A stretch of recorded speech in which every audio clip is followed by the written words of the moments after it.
One of the biggest valuable tools to think about is identifying, where do I want to be at the end of the year? What is a successful 2019 going to be? When it's December 31st and I'm looking back and I'm saying, wow, this was a great year. What happened? What transpired in my business and my personal life that has me saying that? You're listening to the Profit by Design podcast, episode 21.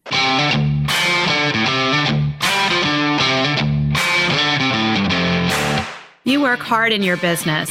On the Profit by Design podcast, we ask the big question: what has your business done for you lately? Hi, I'm Dr. Sabrina Starling, the business psychologist, the author of How to Hire the Best, and your co-host on the Profit by Design podcast. Weekly, my co-host, Mike Bruno, and I bring you tips, tools, and strategies from our own experiences and from the experiences of our guests, who are entrepreneurial thought leaders and real-life entrepreneurs, all to support you in making intentionally profitable and sustainable business decisions to live the lifestyle you desire.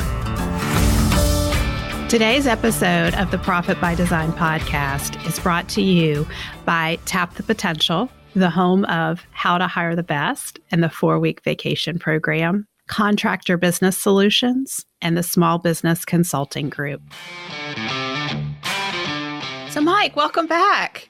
Thanks. I'm sorry I've been MIA for the last, it's been quite a few podcasts, but everything's going good. Just, as some of our listeners know, I do have a full-time job, which is transitionally different than running, just my own businesses.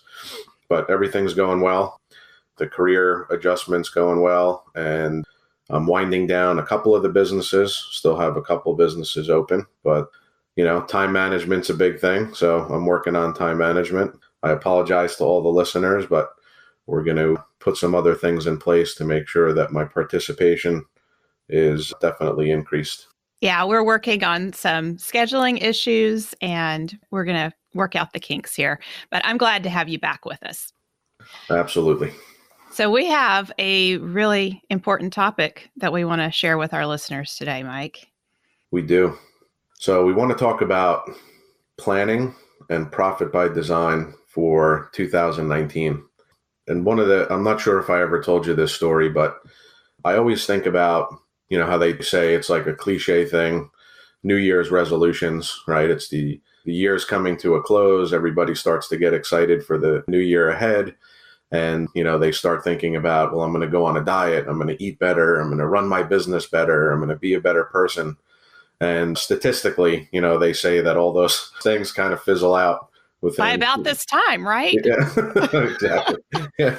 So, and the other thing that I always think about, and it's kind of a joke between my wife and I, is around Valentine's Day, which is, also quickly approaching in about 3 weeks, I guess, for those of you who forgot. So make sure you get something for your wife. Put on the calendar now. But the funny thing is, I noticed, probably about, 6 or 7 years ago, on Valentine's Day, if you ever go into a florist shop or a Hallmark or, card shop, gift shop, even the supermarket, you see a bunch of men running around frantically, right? With this whole look of panic in their face, running around the store, getting a card, getting flowers, and just this whole frantic type of pace. So years ago, I said to my wife, Valentine's Day is just kind of one of those weird things. I'm like, you should really show your love for your significant other and whomever else is in your life, on a daily basis, right? Weekly basis, monthly basis. There's this holiday that's specifically just geared towards, obviously everybody makes a lot of money, but it's also, that time of the year where everybody kind of resets their love. And they think that because they buy a dozen roses or all these other things that they can just kind of take their foot off the gas pedal and then just coast to the following year. And, I joked with her, that don't expect anything on Valentine's Day because, I'm going to make it a point to love you, and do things for you throughout the year. But of course, I always, get her flowers and do all those other cool things on Valentine's Day. But, the whole point is that, success in business and success in your personal life and within your goals is certainly, it's all about small wins. So, And as business owners, we tend to, I do it, and I'm sure there's a lot of other listeners that do it. You get to that January 1st is going to be new. I'm not going to take stuff from clients. I'm not going to take stuff from my employees. I'm going to do everything better. And then we get caught up into the rat race again, and it kind of fizzles out. So, I think what's important for everybody to know, and some of the things we're going to talk about briefly today, is just the importance of not feeling guilty that you're not, acting on your January plan for the rest of the year, or not feeling overwhelmed, but just taking a couple steps back and realigning those goals, and just think about the small wins, right? And just think about the baby steps throughout the year to get you to a place that you want to be at. I want to pause right there. Sure. I love the small wins, Mike, because success is our accumulated actions. We are what we do every single day, just like your Valentine's Day analogy, that if you don't show love and you're not thoughtful every single day, you can't just put that off till till Valentine's Day. And in our business, we can't just put that off till the end of the year and hope it all washes out well. Right. And so the other thing I notice is, like you said, we get back into the weeds. I came back from my 4-week vacation, all refreshed. I'm 2 weeks back in. It's a Friday morning now. I'm a little tired. I'm back in the weeds. But I was also very aware when I was on that 4-week vacation that stepping back and reflecting over the year had gone really well, but many, many times, day to day, in the midst of it all, I felt like, oh, I've got to deal with this frustration, or I've got to deal with that frustration.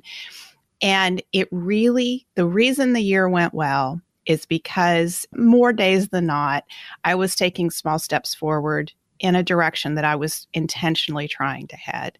And it's those small wins, it's the accumulation of those important actions that we determine. We have to figure out what those are, and then we follow through and take them. That's what creates the big win. That's when on Valentine's Day, you can celebrate, wow, we've had a year of love behind us. Just like, look at me, I love you. No, we're celebrating we have a year of love behind us. Yeah, that's so true. And putting it into perspective from, a entrepreneurial, I guess, compartmentalize it for, the entrepreneurs. I urge everybody to, just create a small list of the things that you need to work on, or the things that maybe you started January, 1 and are kind of fading away already, or things that you're just looking to push a little bit ahead, just gain some momentum on them. And then just establish a little schedule of achieving some of those small wins.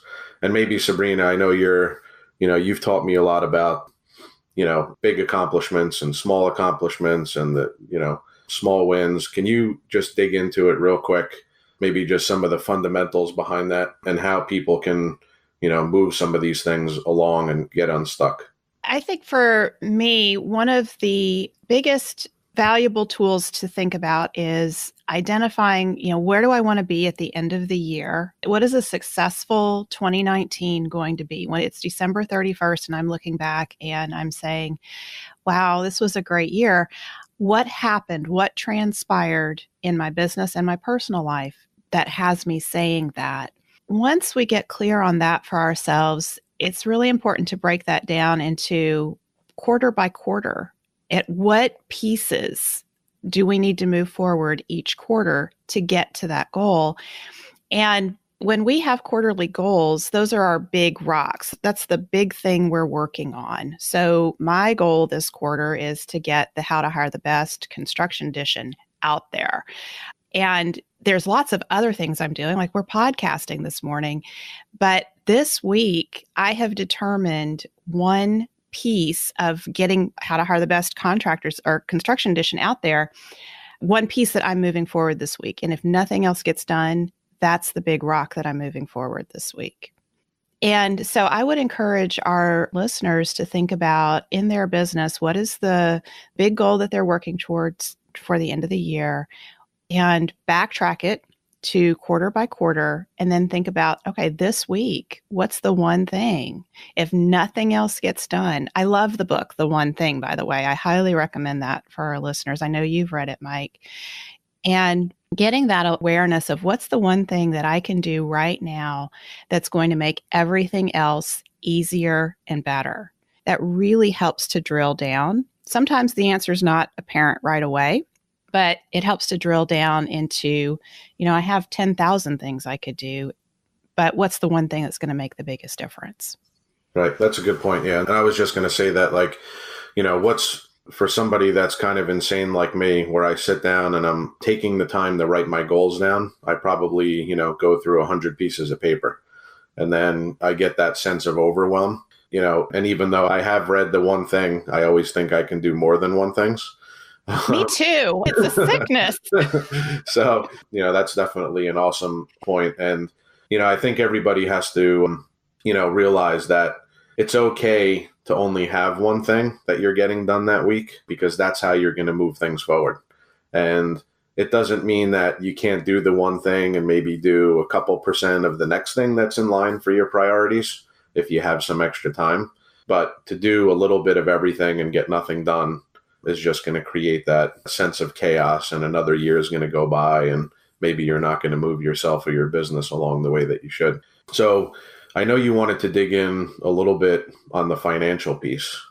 Yeah. So, we're Profit by Design. And I think it's really important for us to be talking about planning for profit in 2019 and thinking of profit in terms of how does it support our lifestyles as entrepreneurs. Planning for how is our business going to take care of our lifestyle and how are we going to be profitable? Absolutely. So I think you and I have talked about this numerous times, and, I did come up with a couple worksheets and things for my own use when I started to establish what I thought my lifestyle business, or, how to create a lifestyle business. And, for me, what it meant was obviously creating a profitable company and creating a company that's able to support what my financial goals are, and also creating, time and being able to do things. And, obviously for yourself, the 4-week vacation, those things are kind of all built into that. I think, from a financial perspective, it's extremely important to truly establish the break even for the business. And in my earlier years, what I thought break even was to have enough money to pay the bills. And I think there's other people out there, that I've met in the past that fall into the same trap. So there's a false sense of security when you have a business and the business is paying bills, or even worse, you have a business and you have credit cards and your credit cards are paying your bills. But that truly doesn't fill, the definition of break even in my mind. So break even for me is a company that's breaking even on my goals and all of my business expenses.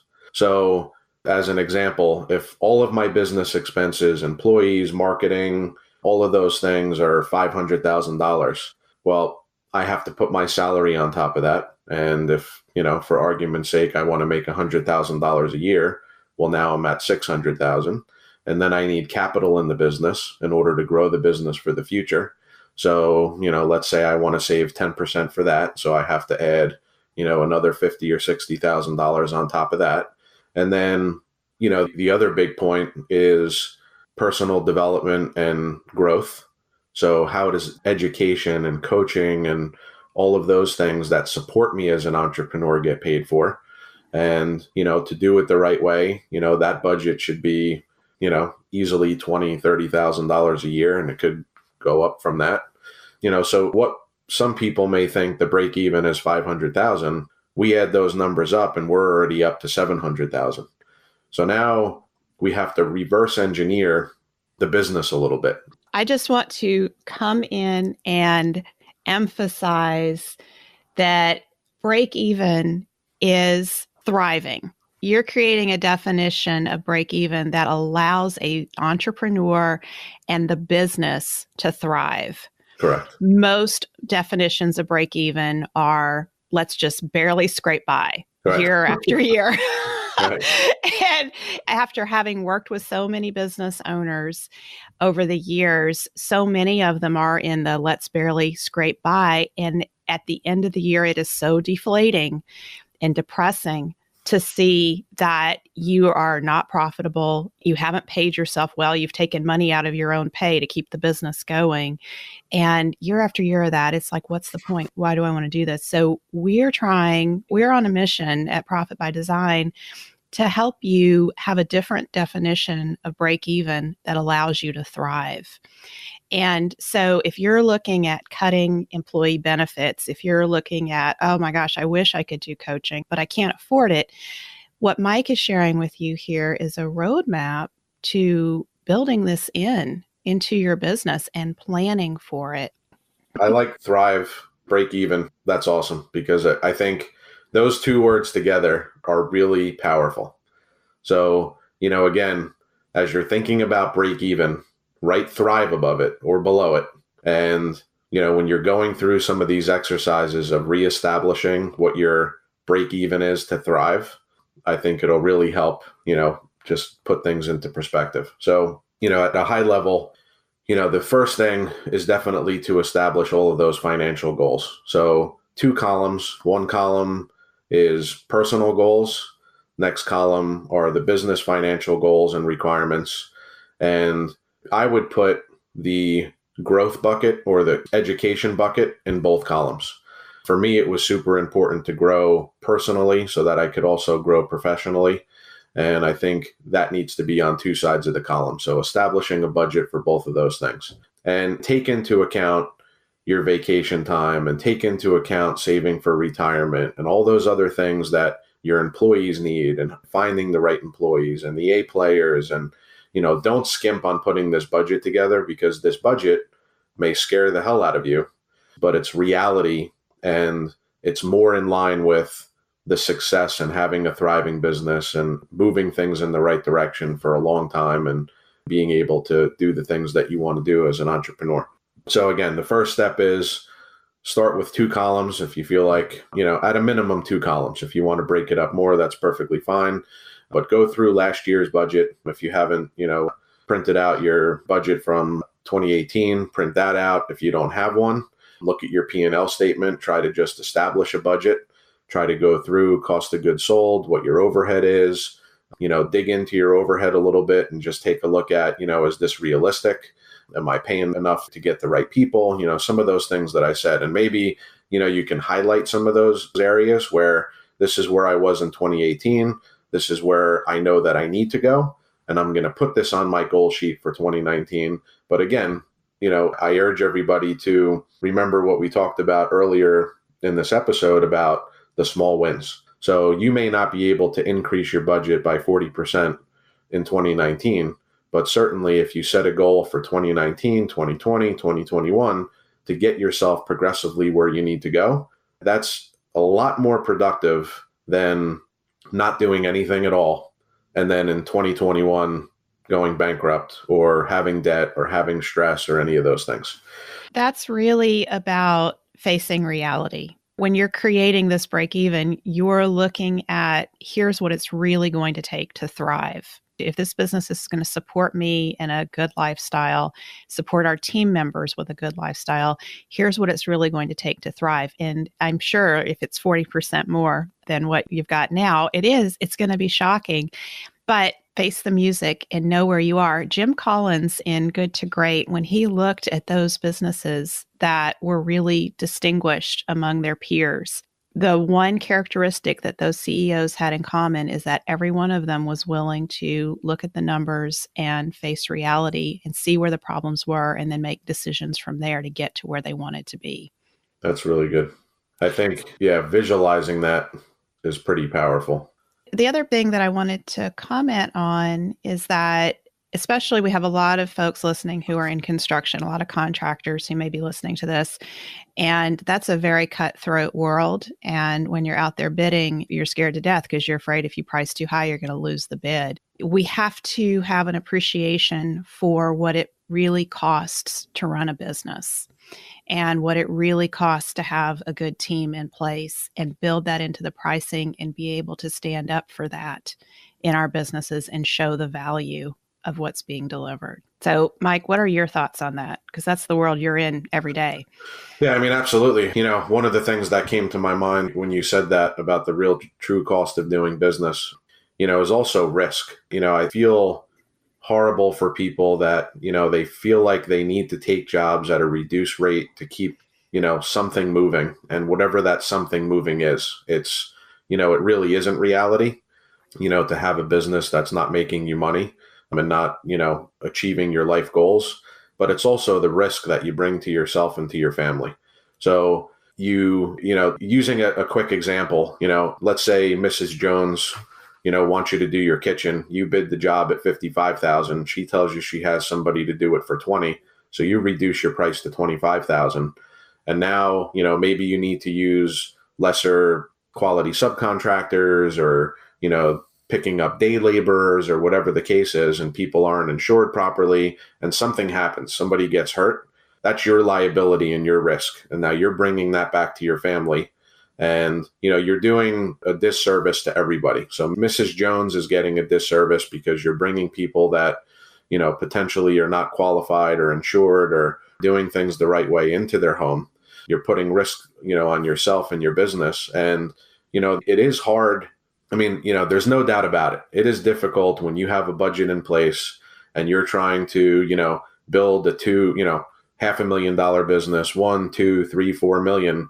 It's very volume driven. So, it's, well, I need to do this. I need to do this. I need to sell, sell, sell, sell, sell. But if you're not selling at the appropriate profit margins based on, what you come up with as your break even to thrive, it doesn't work. It never will work. I just recently read a book about construction management. And one of the things they were talking about there is the severity of taking jobs and losing money on one job and how it will affect up to 10 future jobs. Think about that. If you do a job, even if it's $20,000 and you break even on it, or, meaning you just paid for your expenses. So you didn't break even to thrive. You just broke even just to pay the expenses of the job and you lost all that profit. You either have to do, 2 or 3 future jobs at more profit than, a thrive profit, or, you have to make it up over time. And we all know how difficult that is. So it doesn't happen. Yeah. You never make it up. It's just a loss, right? Goes in the loss bucket. So when I hear people talk about, well, I need to take this job to keep my cash flow going, the reality is they're taking the job to keep their debt going. If you're not making profit, you're not making cash flow, or you're not making profitable cash flow, and you're just pushing debt around. And that's the reality of it. So that right there is something to just hold in mind. Am I taking this job to thrive, or am I taking this job to keep the debt going? Right. So obviously there's, so much more we can dig into around this topic. And, my last word on it is, again, don't feel overwhelmed or discouraged about setting up those goals for 2019. It's never too late to do it. So even if you can't do it now and you're doing it in March, that's okay too. Just start somewhere, start small, establish those goals. And, again, Sabrina, I really love that break even thrive combination. I actually wrote it down on my notes here 3 times. And, I urge everybody to put it at the top of your budget. So, really think about that. Yeah, we come up with good ideas in these conversations, Mike. I like breaking even to thrive. I would have never come up with that on my own. I want to hear from our profit designers who are listening what your reaction is to the concept of break even to thrive. What does that shift for you in your business? What does it get you thinking about? Where have you been planning for debt versus planning to break even to thrive? I just want to hear your reactions to it. So if you want to go over to our Profit by Design Facebook group, I'll start a little discussion thread when this episode drops, and we would love to hear some discussion around this. The other thing I want to bring your attention to is, if you haven't done it yet, Mike and I have a video recording that we did on this very topic of designing a business that supports your lifestyle and how to make the choices, the day-to-day choices that you're facing in your business to support a good lifestyle for yourself. That's free and it's available at profitbydesignpodcast.com. So Mike, it was good to have you back. Absolutely. Good to be here. My juices are flowing again. My brain's dumping a lot of stuff, and I'm really excited. So it's all good. Good. Well, thank you all for listening. See you later. Thanks. Thank you for spending time with us today. Join our conversation in the Profit by Design podcast Facebook group. Share your thoughts on today's episode, ask us questions, and let us know what you want to hear about next. Visit our website at profitbydesignpodcast.com to access resources from our sponsors and tools we've created for you. Subscribe to the show on whatever platform you're listening to right now. There's a subscribe button right there. Go ahead and hit it so that you always get a notification when we release a new episode. And finally, share our podcast with a friend if you know a friend who would enjoy it. Thanks again for listening. This is real life business. Keep your chin up, keep moving forward. You got this.